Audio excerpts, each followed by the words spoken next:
Bienvenue dans Paroles de sagesse. Voici l'histoire du sacrifice d'Ibrahim alayhi salam. Lorsqu'Abraham émigra de son pays natal, il invoqua son Seigneur afin qu'il lui accorde un enfant vertueux. Dieu lui annonça alors la bonne nouvelle de la naissance d'un fils magnanime, en l'occurrence Ismaël, sur lui le salut. Celui-ci fut son premier enfant alors qu'Abraham était âgé de 86 ans. Tous les savants s'accordent sur ce point. Dieu dit, puis quand celui-ci, Ismaël, fut en âge de l'accompagner. Sourate 37, verset 102, quand il devint un adolescent capable d'aider son père. C'est alors qu'Abraham reçut en rêve l'ordre de sacrifier son fils. Selon un hadith rapporté par Ibn Abbas, la vision des prophètes participe de la révélation.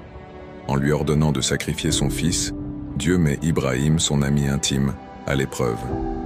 Ibrahim avait déjà été ordonné d'établir Ismaël et sa mère dans le désert de la Mecque, où Dieu leur accorda des moyens de subsistance inattendus. Plus tard, lorsqu'il reçut l'ordre de sacrifier son fils unique, Ibrahim se soumit à la volonté divine et s'apprêta à exécuter l'ordre. Il informa son fils et demanda son avis pour apaiser son esprit et l'aider à accepter le décret de Dieu. Il dit, « Ô mon fils, je me vois en songe en train de t'immoler, vois donc ce que tu en penses. » Ismaël répondit, « Ô mon cher père, fais ce qui t'est commandé. Tu me trouveras, s'il plaît à Dieu, du nombre des endurants. » Cette réponse montre l'obéissance et la soumission absolue du père et de son fils Ismaël au Seigneur des mondes. Dieu dit, « Puis quand tous deux se furent soumis à l'ordre de Dieu, et qu'il l'eut jeté sur le front. » Sourate 37, verset 103. Selon les exégètes, Ibrahim plaça le couteau sur la nuque d'Ismaël pour ne pas voir son visage au moment de l'immoler. Certains rapports disent qu'il l'étendit sur le côté, le front collé au sol. Quel héroïsme, quelle bravoure, pour ces deux sages vertueux. Alors qu'Abraham prononçait le nom d'Allah et le glorifiait et passe le couteau ne coupait pas. Dieu interpella Ibrahim. « Ô Ibrahim, tu as confirmé la vision. » Sourate 37, versets 104-105. Signifiant que l'épreuve était réussie. Ibrahim avait prouvé son obéissance en offrant son fils en sacrifice, comme il l'avait fait auparavant en offrant son corps au feu et en étant généreux envers ses hôtes.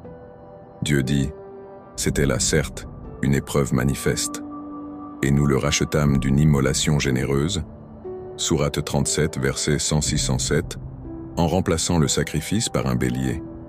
Selon certains savants, ce brebis se nourrissait dans les pâturages du paradis depuis 40 automnes. Certains disent qu'il s'agissait du mouton offert par Abel, fils d'Adam, que je vous invite à voir leur triste histoire.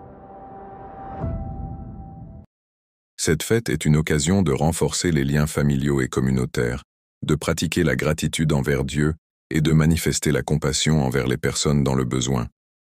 En ce sens, n'oublions pas nos frères palestiniens dans nos prières, car le prophète, sallallahu alayhi wa sallam, a dit « Quiconque voit le mal, qu'il le change avec sa main, s'il ne peut pas, alors avec sa langue, s'il ne peut pas, alors avec son cœur, et c'est le degré de foi le plus faible. »